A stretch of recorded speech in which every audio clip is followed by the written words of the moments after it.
우리에게 주시는 말씀 함께 읽겠습니다. 빌립보서 24번째 시간 4장 14절부터 마지막 9절까지의 말씀입니다. 4장 14절부터 23절까지 저와 함께 교독하겠습니다. 그러나 여러분이 나의 고난에 동참한 것은 잘한 일입니다. 빌립보의 교우 여러분도 아는 바와 같이 내가 복음을 전파하던 초기에 마케도니아를 떠날 때에 주고받는 일로 나에게 협력한 교회는 여러분밖에 없습니다. 내가 데살로니가에 있을 때에도 여러분은 내가 쓸 것을 몇 번 보내어 주었습니다. 나는 선물을 바라지 않습니다. 나는 여러분의 장부에 유익한 열매가 늘어나기를 바랍니다. 나는 모든 것을 받아서 풍족하게 지내고 있습니다. 나는 여러분이 보내준 것을 에바브로디도로부터 받아서 풍족합니다. 그것은 아름다운 향기이며 하나님께서 기쁘게 받으시는 제물입니다. 나의 하나님께서 자기의 풍성하심을 따라 그리스도 예수 안에 있는 영광으로 여러분에게 필요한 것을 모두 채워 주실 것입니다. 하나님 우리 아버지께 영광이 영원히 있기를 빕니다. 아멘. 그리스도 예수 안에 있는 모든 성도에게 문안하십시오. 나와 함께 있는 교우들이 여러분에게 문안합니다. 모든 성도가 여러분에게 문안합니다. 특히 황제의 집안에 속한 사람들이 여러분에게 문안합니다. 주 예수 그리스도의 은혜가 여러분의 심령과 함께 있기를 빕니다. 아멘. 어느덧 빌립보서 말씀을 24번째 나누는 시간이 되었습니다. 오늘은 마지막으로 빌립보서의 마지막 본문을 함께 나누도록 하겠습니다. 오늘 본문은 그러나 이렇게 시작합니다. 그러나 우리 바울서 신서를 읽을 때 접속사에 주의하라고 했는데 이 접속사는 바울 사도가 자주 사용하는 것으로서 자신이 생각하는 논리 또 하나님의 뜻을 전하기 위해 자주 사용하던 단어죠. 오늘 등장하는 그러나는 이 앞에 있는 내용 세 구절을 요약하는 것입니다. 11절부터 13절을 보면 우리가 너무나 잘 아는 말씀, 나에게 능력 주시는 자 안에서 나는 모든 것을 할 수 있습니다. 아멘. 그렇죠? 이 말을 한 이유가 뭐죠? 거기에 보면 나는 비천에도 처할 줄 알고 풍부에도 처할 줄 알고 배고프거나 배부르거나 어떤 상황 속에서도 일체의 비결을 배웠다고 말했잖아요. 그런데 그 모든 상황 속에서 주님이 주시는 능력으로 나는 모든 것을 할 수 있다라고 말했어요. 그러나 이렇게 되는 거죠. 나는 모든 것을 할 수 있습니다. 비결을 알고 있습니다. 그러나 무슨 의미인가? 여러분이 도와주셔서 고맙다는 거예요. 여러분이 도움이 없으면 없는 대로 나는 만족하고 내가 비결을 알고 있기 때문에 잘 버틸 수 있다. 왜? 주님이 능력 주시기 때문에 모든 걸 할 수 있다. 그런데 여러분이 도와주셨기 때문에 나는 너무나 고맙다라는 거예요. 궁핍하고 비천하고 굶주린 상황을 이겨낼 수 있는 능력이 있지만 어찌됐건 힘든 건 힘든 거고 배고픈 건 배고픈 거예요. 바울이 아무리 비결을 알고 있다고 해도 배고픈 고통이 없진 않잖아요. 그렇죠? 배고픔이라는 고통은 바울이 이겨내야 하는 고통인 거죠. 비천함? 마찬가지죠. 그 고통을 스스로 이겨내야만 하는 거예요. 고통스러운 건 어쨌든 고통스러운 거죠. 그럼에도 불구하고 그 모든 비결을 알고 있음에도 불구하고 빌립보 교회의 도움을 통해서 바울은 만족하며 기쁘게 지낼 수 있었던 것입니다. 그 중요한 역할을 한 것이 바로 빌립보 교회의 연보죠. 연보. 여러분 헌금과 연보 구분 잘 하십니까? 우리 교회도 뒤에 보면 헌금함이 있죠.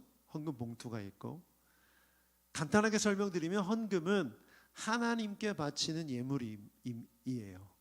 그래서 주일헌금, 감사헌금, 11조 뭐 여러 가지 하나님께 바치는 헌금은 예물은 헌금입니다. 그런데 연보의 개념이 있어요. 연보는 목적을 갖고 있어요. 사람을 돕기 위해서, 교회를 돕기 위해서, 누군가를 돕기 위해서 재정을 모으는 것을 연보라고 합니다. 그래서 이 내용이 곳곳에 고린도전서에도 나오고 연보에 관한 내용이 나오죠. 그래서 사실 헌금과 연보를 잘 구분할 필요가 있습니다. 헌금은 하나님께 드리는 예물이고 연보는 사람들에게 나누는, 성도들에게 나누는, 이웃에게 나누는 제물입니다. 그러므로 지금 바울 사도가 얘기하고 있는 내용은 뭐냐면 연보를 말하고 있어요. 빌립보 교회가 자기에게 베풀어준, 바울에게 베풀어준 연보인 거죠. 우리가 하나님께 드리는 예물, 헌금에 대해서는 여러분 이미 많은 설교를 듣고 많은 내용을 배웠기 때문에 알고 있을 거예요. 그렇다면 연보는 어떤 의미가 있는가? 오늘 빌립보서의 마지막 부분에 아주 중요한 연보의 의미에 대해서 바울 사도는 세 가지를 말하고 있어요. 첫 번째, 연보는 무엇이냐? 같이 한번 읽어보죠. 시작. 연보는 장부에 기록되는 유익한 열매이다. 17절 함께 읽어보겠습니다. 17절 시작. 나는 선물을 바라지 않습니다. 나는 여러분의 장부에 유익한 열매가 늘어나기를 바랍니다. 여기 보면 장부에 유익한 열매가 늘어나길 바란다라고 말하고 있어요. 연보는 무엇입니까? 장부에 기록되는 유익한 열매다. 장부라는 단어, 요즘 젊은 사람들이 쓰지 않는 단어죠. 장부. 요즘에는 엑셀로 이렇게 정리해서 지출 내역이나 뭐 여러 가지 부분들을 정리하잖아요. 그런데 예전에는 큰 장부가 있었죠. 이 딱딱한 하드커버에 그 안에 빨간색으로 돼 있어서 현금 출납을 다 기록하고 영수증 첨부하고 그런 걸 다 캐비넷에 보관하던 시절이 있었습니다. 다 옛날 얘기죠. 그 장부에 꼼꼼하게 기록하는 사람들이 이제 회계인 거죠. 그 기록 정말 중요하죠. 어떤 문제가 생기거나 어떤 오차가 생기거나 그런 일이 생겼을 때 장부를 꼼꼼하게 확인하지 않습니까? 그런 의미로 볼 때 우리가 어떤 연보를 하는 데 있어서 연보가 갖고 있는 의미가 무엇인지를 이 단어 속에서 금방 알 수가 있어요. 첫 번째, 장부라는 단어입니다. 여러분이 누군가를 위해 재물을 연보하면 그것은 장부에 기록됩니다. 이 말은 무엇입니까? 지워지지 않는다는 거예요. 중요하다는 거예요. 여러분, 글로 적힌 것, 사람이 말로 하는 것과 글로 적힌 것은 큰 의미가 있죠. 기록된다는 것은 큰 의미가 있어요. 특별히 유익한 열매라고 연결되어서 우리가 본다면 이것은 하나님께서 우리가 연보한 것을 기억하신다는 거예요. 아멘. 그리고 이것은 결국 무엇이 되느냐? 나에게 유익한 열매가 되는 것이죠. 누구에게? 연보한 사람에게. 연보를 받는 사람에게 유익한 열매가 아니라 연보를 한 사람에게 유익한 열매가 된다. 여러분, 우리가 하는 연보는 하나님께 기억되는 줄 믿습니다. 그리고 그 기억된 그것은 하나님께서 우리에게 열매로 맺히게 해주시는 복인 줄 믿습니다. 그러므로 연보를 하는 사람은 하나님의 복 받는 사람인 줄 믿습니다. 따라합시다. 연보하면 복 받는다. 너무 속 보이지 않아요? 복 받기 위해 연보하는가? 너무 속 보이죠? 맞습니다. 여러분, 복 받고 싶으시면 연보 열심히 하세요. 그러면 하나님께서 복 주십니다. 왜냐하면 누가복음 6장 38절 말씀에 기록되어 있어요. 예수님이 하신 말씀이에요. 함께 읽어보겠습니다. 시작. 남에게 주어라. 그리하면 하나님께서도 너희에게 주실 것이니 되를 누르고 흔들어서 넘치도록 구하게 되어서 너희 품에 안겨주실 것이다. 너희가 되질하여 주는 그 되로 너희에게 도로 되어서 주실 것이다. 아멘. 아멘. 남에게 주면 어떻게 한다고요? 하나님이 다시 주신대요. 그런데 되를 누르고 흔들어서 넘치도록 후하게 해주신다는 거예요.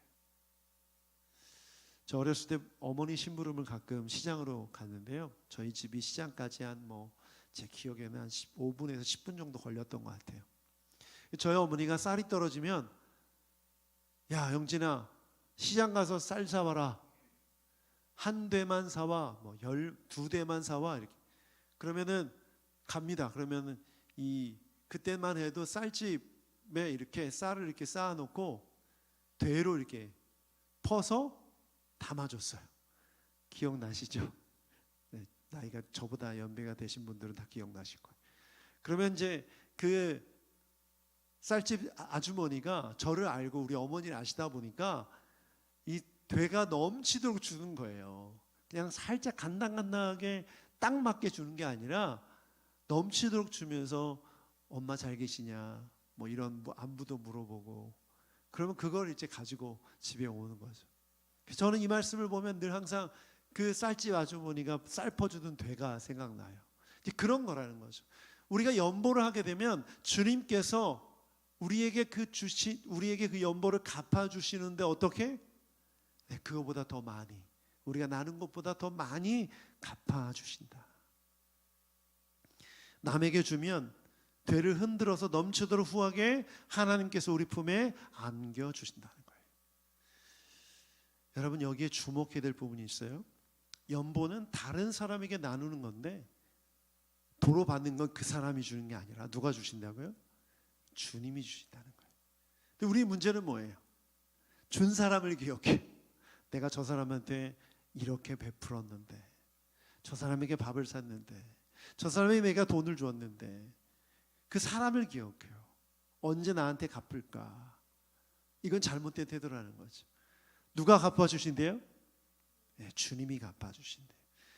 우리가 남에게 주면 다시 돌려주는 것은 주님이 주신다는 거예요.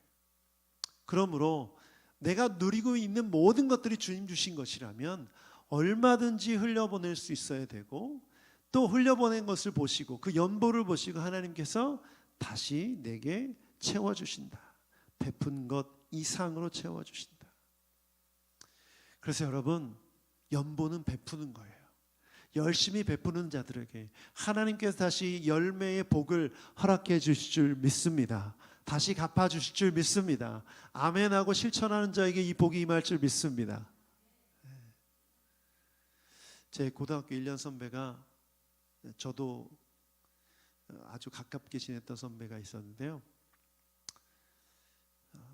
전도사님이셨어요.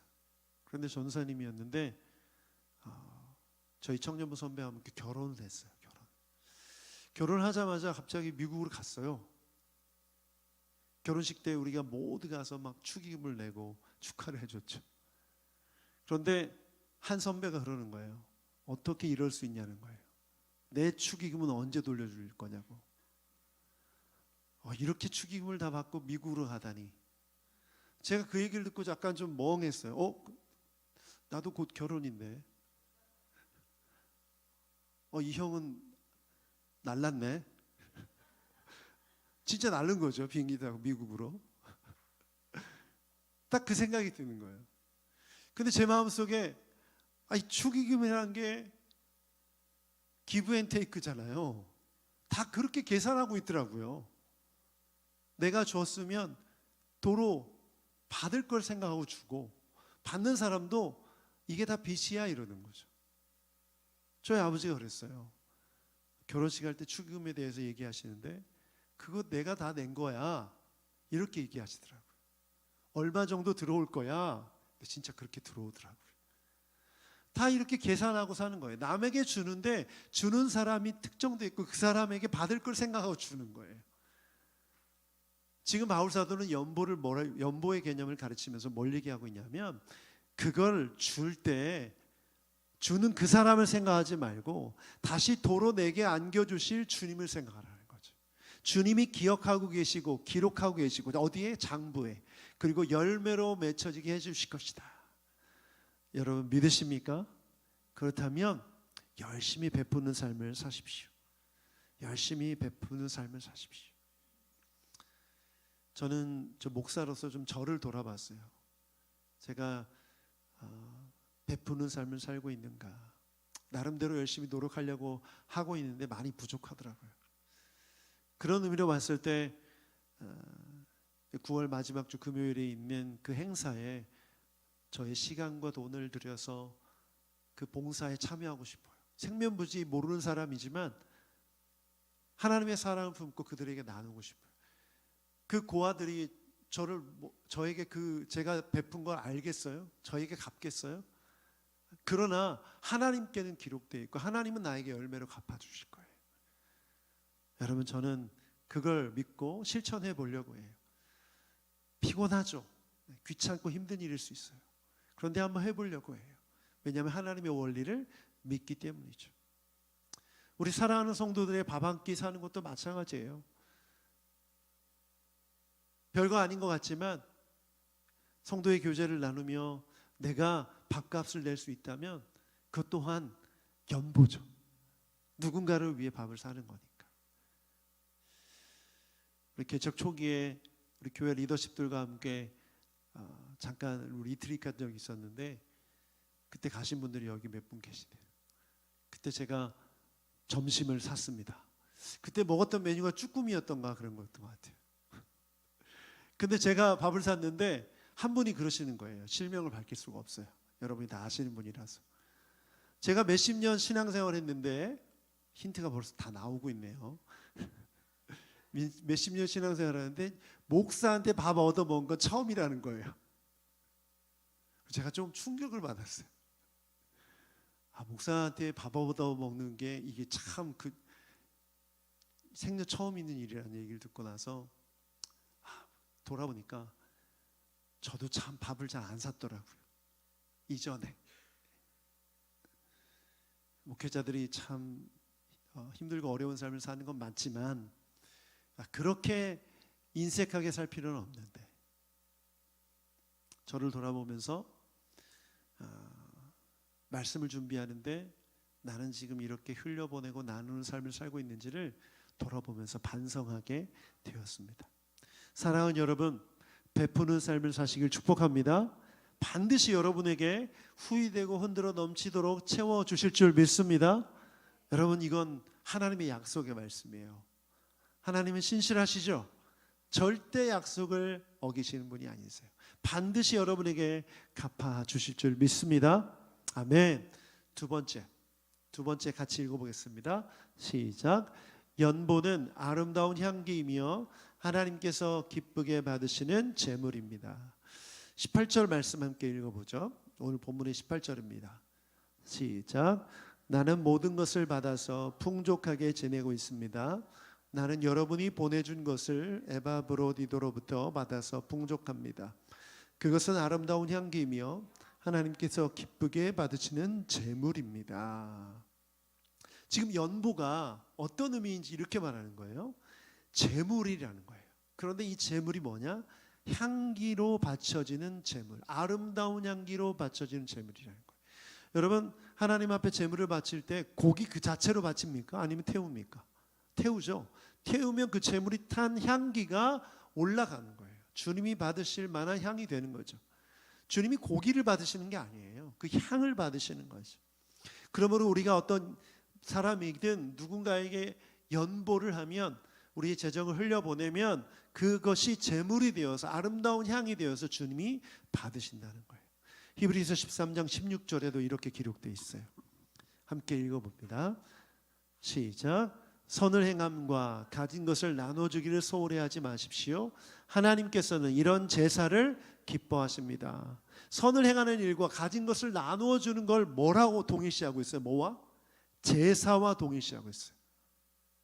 따라합시다. 연보는 제사다. 제사다. 내가 가진 것을, 하나님이 주신 것을 내 것으로 여기지 않고 그것을 구별해 나눌 때 그것은 하나님께서 받으시는 제사, 하나님께서 받으시는 제물, 하나님께서 받으시는 아름다운 향기가 되는 줄 믿습니다. 우리가 드리는 예배, 찬양, 헌금, 기도, 선교, 봉사 다 주님이 받으시는 제물이에요. 그런데 연보도 중요한 것이죠. 오늘 본문을 통해서 이것을 깨달아야 됩니다. 여러분, 우리는 자본주의에 살아가고 있죠. 자본, 즉 물질, 이것이 모든 것을 가능케 하는 시대에 살고 있어요. 사람들은 그것을 믿고 살아가죠. 그리스도인들도 그 영향 아래, 돈의 영향 아래 놓여 있어요. 그래서 돈을 벌게 해달라고 간절히 기도하지 않습니까? 그런데 그 돈이 누구를 위해 역할을 합니까? 바로 그 돈은 나 자신을 위해 하죠. 여러분, 사람들이 돈을 많이 벌려는 이유가 뭐예요? 그럼 뭐라고 대답하냐면 다 행복하게 살고 싶어서.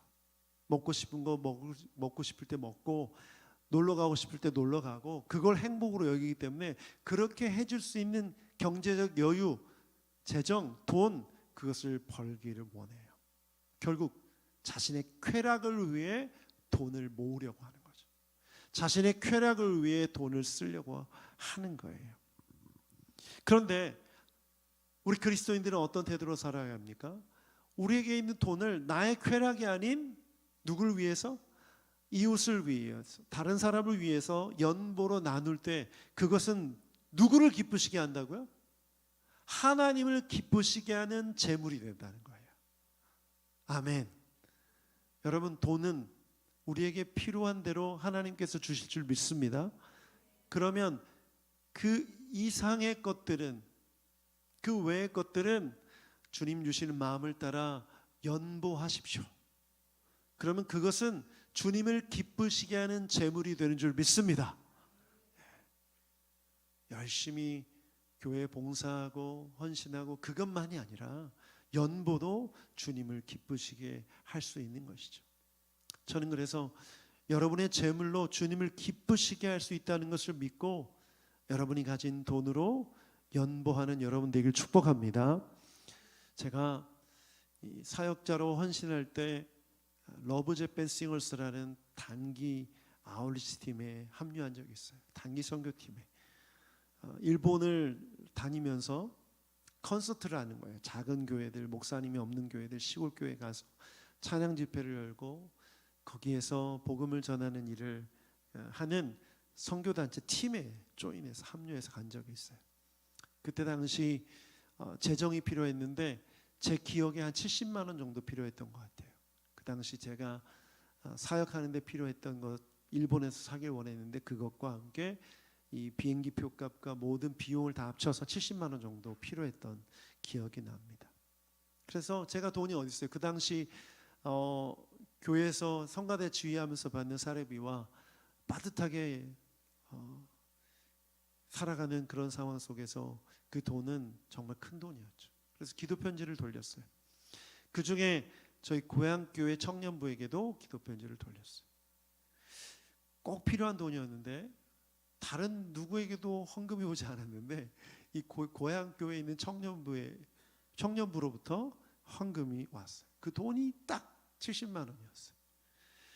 근데 그 고향교회에서 그 돈을 보낸 그 연보죠. 그러니까 연보를 보낸 팀이 어떤 팀이었냐면 수련회, 청년부 수련회에서 함께 조를 이뤘던 조원들이 그 수련회가 너무 좋아서 소위 이제 친목하는 의미로 회비를 냈던 거예요. 그 회비가 모아졌는데 그 돈이 70만 원이었고 그 돈을 한 방에 저한테 쏴준 거죠. 죄송합니다. 전문 용어를 이제 보내준 거죠. 그 멤버 중에 제 아내가 있었습니다.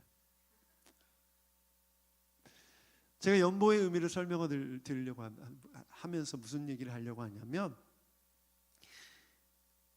어떻게 보면 그 돈이 저에게 나눠줌을 통해서 선교에 쓰임을 받았고 제가 사역자로서 아주 훈련받는 좋은 경험을 하고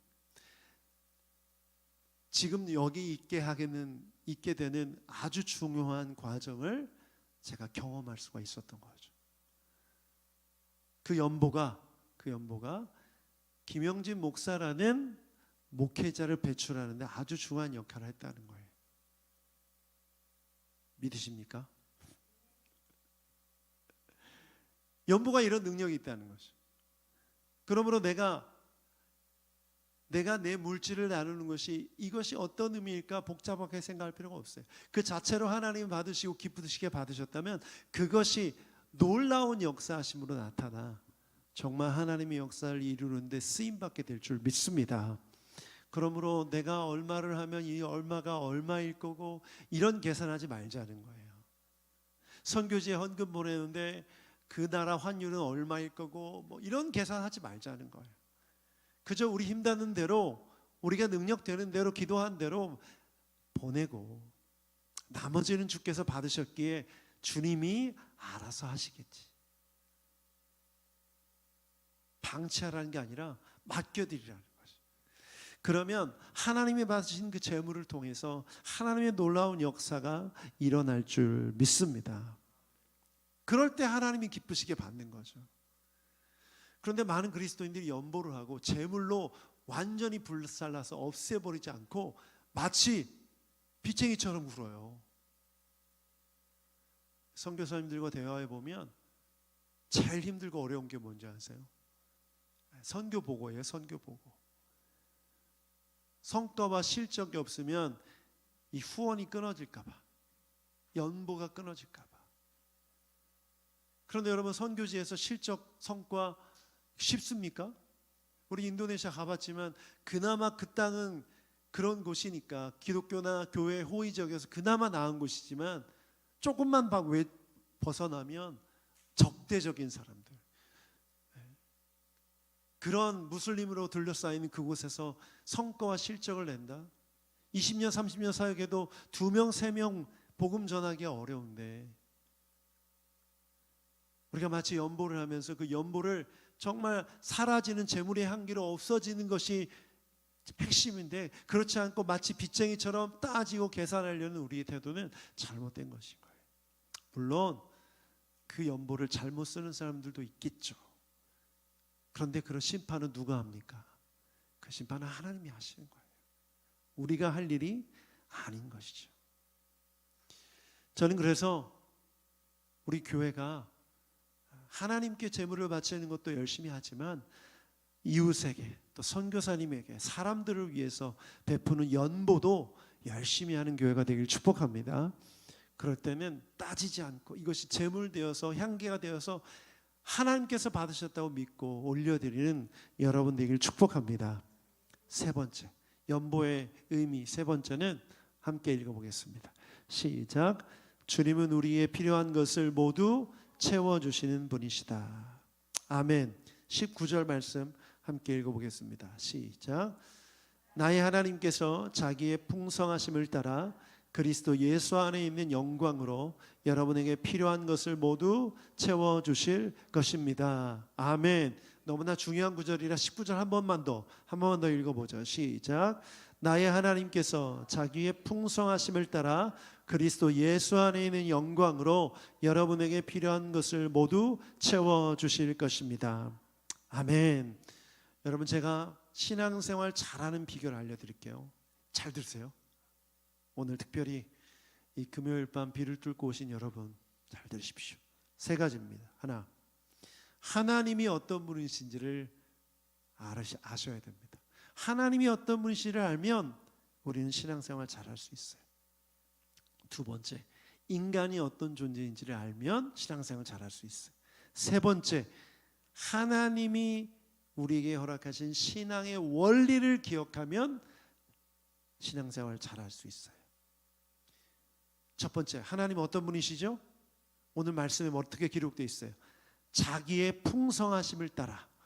우리 주님은 풍성하신 분이신 줄 믿습니다. 부족함이 없으신 분이신 줄 믿습니다. 인색하신 분이 아니세요. 인색하신 분이 아니세요. 두 번째, 하나님은 어떤 분이십니까? 그 풍성하심을 따라 채워주시는 분이십니다. 아멘.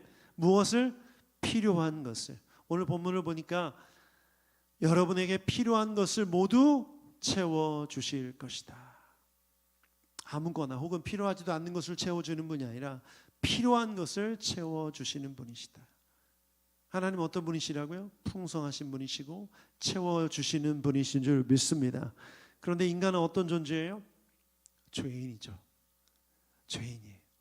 여러분, 죄인의 특징이 뭐냐면 욕심이에요. 필요한 것을 얻음으로 만족하지 않는 것이 문제인 거예요. 그래서 필요한 것이 채워졌음에도 더 벌기를 바라는 거예요. 더 원하는 거예요. 여러분, 부자가 되면 만족할 것 같죠? 여러분, 얼마면 만족할 수 있을 것 같아요? 얼마면 딱 멈출 수 있을 것 같아요? 10억? 10억 가지고 누구 코에 붙여요? 20억? 100억? 얼마 전에 제가 기사를 봤는데 굉장히 충격이었어요. 1000억대의 자산가인 미국의 한 사업가가 사기죄로 사기에 연루돼서 실형을 선고받고 감옥에 갔어요. 그런데 왜 사기를 했냐 물어봤더니 1조 원대 자산가를 보면서 너무 욕심이 나는 거예요. 나도 저 사람들처럼 되고 싶은 거예요. 그게 너무너무 탐났다는 거예요. 그렇게 되고 싶어서 자기가 가지고 있는 1000억에 만족하지 못하고 그 사기를 치게 돼서 그 범죄로 인해서 감옥에 간 내용의 기사를 읽었어요. 여러분, 인간의 욕심이 이렇다는 거예요. 이것이 바로 죄인의 특징이죠. 우리는 내가 필요한 것이 있다면 일단 만족하고 감사해야 되는데 이게 잘 안 된다는 거예요. 여러분, 그렇다면 우리의 신앙은 어떻게 작동해야 되는 겁니까? 내게 허락하신 것에 감사할 수 있어야죠. 만족할 수 있어야 되고 감사할 수 있어야 돼요. 왜? 하나님께서 필요한 것을 하나님을 의지하는 자들에게 채워주시기 때문에. 아멘. 그런데 감사하지 못하고 만족하지 못하면 잘못된 기도로 연결돼요. 하나님 왜 안 주십니까? 나에게 이거 주십시오. 계속 부르짖고 어떻게 보면 떼쓰는 거죠. 그러다가 안 주시면 서운하고 섭섭하고 하나님이 나 사랑하지 않나 보다 오해하고 이러다 보면 하나님과의 관계가 멀어지는 거예요. 물론 삶을 살아가면서 우리 삶의 불만족은 우리를 발전하게 하는 원동력이 돼요. 내가 현실의 상황이 너무 안 좋아. 나는 이걸 고쳐야겠어. 나는 업그레이드 해야겠어. 이런 마음이 들어서 발전할 수 있는 계기로 삼을 수 있어요. 그러나 하나님 앞에서 가지고 있는 이 뭔가 원하는 마음이 내 욕심에서 비롯한 것이라면 이건 빨리 버려야 하는 것이죠. 감사하지 못하고 만족하지 못하는 속에서 노력하고 애쓰는 것은 아주 위험한 것입니다. 그래서 우리가 바꿔야 될 생각은 이거예요. 하나님은 우리를 만족시키기 위해 계신 분이 아니에요. 하나님은 우리를 위해 존재하는 신이 아닙니다. 오히려 우리가 주님을 위해 존재하는 줄 믿습니다. 이게 정말 중요한 신앙이에요. 근데 많은 사람들이 종교로 이해해요. 종교는 뭐죠? 내가 선택하는 거예요. 내가 어떤 신앙 체계를 선택하고 그것을 이용하려고 하는 마음이 있는 거죠. 그런데 우리가 믿고 있는 건 종교입니까? 진리입니까? 진리죠. 진리는 변하지 않는 것이며 진리는 하나님이 허락하신 하나님의 말씀 앞에 나를 내려놓는 것을 뜻해요. 주님이 주님이시고 내가 종인 거죠. 그러므로 주님이 나를 위해 있는 것이 아니라 내가 주님을 위해 있는 것이. 그렇기 때문에 주님이 나에게 허락하신 모든 것을 내 필요에 따라 주신 것임을 믿고 주님의 뜻대로 흘려보내면 또 채워주시는 거예요. 여러분 잘 들으세요. 내가 흘려보내면 채워주시는 거죠. 내가 비워내면 그 자리에 채워주신다는 거예요. 채움이라는 단어를 잘 생각해 보십시오. 비어져 있어야 채울 수 있는 거예요. 그렇죠? 꽉 차 있으면 더 이상 채울 수가 없어요. 이 원리를 생각한다면 내게 허락하신 하나님께서 허락하신 내 물질을 하나님의 뜻대로 연보로 비워내면 비워진 자리를 채워주신다. 필요한 것을 채워주신다. 이것이 하나님께서 우리에게 허락하신 원리인 줄 믿습니다. 신앙생활 잘하려면 세 가지를 기억해야 된다고 했죠. 하나님이 어떤 분이시다. 풍성하신 분이시다. 채워주시는 분이시다. 두 번째, 인간은 어떤 존재인가? 욕심이 많은 존재다. 그래서 만족하지 못한다. 세 번째, 하나님이 허락하신 원리가 무엇인가? 내 욕심을 버리고 내가 가진 것을 비워내고 흘려보내면, 연보로 흘려보내면 하나님이 채워주신다. 이것이 원리인 거죠. 여러분, 이 신앙의 원리를 믿으십니까? 믿으십니까? 그렇다면 열심히 흘려보내야 됩니다. 어떤 교회에서 청년들, 청소년들, 어린아이들이 교회에 오는 것을 달갑지 않은 장로님들에 대한 얘기를 제가 들은 적이 있어요. 청년들이 오는 게 별로 반갑지가 않은 거예요. 이유가 있어요. 헌금을 안 한다는 거예요. 청년들은 헌금을 안 한다. 헌금을 쓰기만 하지 헌금을 안 한다는 거죠. 무슨 논리로 지금 보는 겁니까? 돈의 논리로 보는 거죠. 그 사람이 헌금을 얼마나 하는지, 교회에 가져오는 그 수입에만 초점을 맞춰준 거예요. 여러분, 교회는 모으는 곳이 아니라 쓰는 곳입니다. 흘려보내는 것인 줄 믿습니다. 흘려보내기 위해 모으는 거예요. 누구에게? 우리 청년들에게 흘려보내는 거죠. 여러분, 그 청년들이 성장해서, 믿음으로 성장해서 우리가 하고 있는 헌금보다 더 많은 물질을 흘려보내고 더 많이 헌신할지 누가 압니까? 아무도 모르는 일이에요. 우리 청소년들이, 우리 자녀들이 그렇게 될 줄 누가 압니까? 아무도 모르는 거예요. 감사하게도 우리 새누리교회 청년들은 정말 헌금 잘해요. 열심히 합니다. 귀해요. 너무나 훌륭해요. 그렇다면 교회는, 우리는 우리에게 허락하신 재정에 감사하고 열심히 재정을 흘려보내야 돼요. 청소년들을 위해, 청년들을 위해, 어린이들을 위해 흘려보내는 여러분 되길 축복합니다. 우리 운영위원들과 함께 지난 운영위원회 때 이렇게 결정했어요. 이제 곧 예배 때 제가 발표할 텐데 10월 중에 저희 교회가 선교 헌금을 약정하려고 합니다. 선교 헌금을 그동안 일반 헌금 계정에서 분리해서 이제 선교 헌금을 위해, 선교만을 위한 헌금으로, 재정으로 분리하려고 합니다. 지금 현재 선교사님들을 후원하고 있는데 그 후원을 좀 더 체계적으로 또 잘하기 위해서, 또 더 많이 하기 위해서 이렇게 결정을 하게 됐어요. 그래서 10월에 작정하고 이제 그 여러분이 작정한 금액으로 1월부터 선교 헌금을 가지고 운영을 하려고 합니다. 이렇게 한 이유는 뭐냐면 선교는 결코 중단되어서는 안 되죠. 그렇죠. 우리 재정에 섞여 있어서 이럴 땐 이만큼 하고 저럴 땐 적게 하고 뭐 이렇게 돼서는 안 되고, 정말 선교의 목적으로 우리의 재정을 흘려보내야 되기 때문에 구분하는 겁니다. 그래서 우리 교회 성도들이 한 사람당 10,000원씩만 해도 한 달이면, 뭐 예를 들자면 최소 100만 원 정도는 될 것 같아요. 1년이면 1,200만 원이죠. 이 1,200만 원 헌금을 가지고 우리 선교사님들을 후원하고 선교하는 일에 구별해서 쓰고 싶어요. 그러면 우리가 이렇게 재정을, 기도하고 재정을 구별해서 흘려보내면, 선교지를 흘려보내면 어떻게 됩니까? 이 안에 분리하기 전에 이렇게 섞여 있을 때는 우리 교회 전체 재정에서 함께 써서 구별하지 않아도 필요할 땐 여기서 좀 땡겨서 쓰고 이렇게 썼었는데, 이 선교헌금은 절대 어떤 상황 속에서도 손을 대지 않으려고 하는 거죠. 어떻게 보면 우리 교회가 정말 흘려보내는 그 통로로서 하나님께 앞에 효과적인 사역을 하기 위해 결정한 결정이라고 보시면 됩니다. 그래서 여러분, 기도하는 마음으로 제 생각에 10월 셋째 주나 마지막 주에 약정하는 시간을 가지려고 해요. 그러면 기도하는 마음으로 10,000원이든 20,000원이든 내년 1월부터 내가 12개월 동안 내가 물질을 흘려보내겠다, 이렇게 작정하는 여러분들에게 축복합니다. 어쨌든 여러분의 재정이기 때문에 어떤 결단이 필요하냐면, 내가 가지고 있는 이 재정을 나의 즐거움과 나의 쾌락을 위해 쓸 수 있지만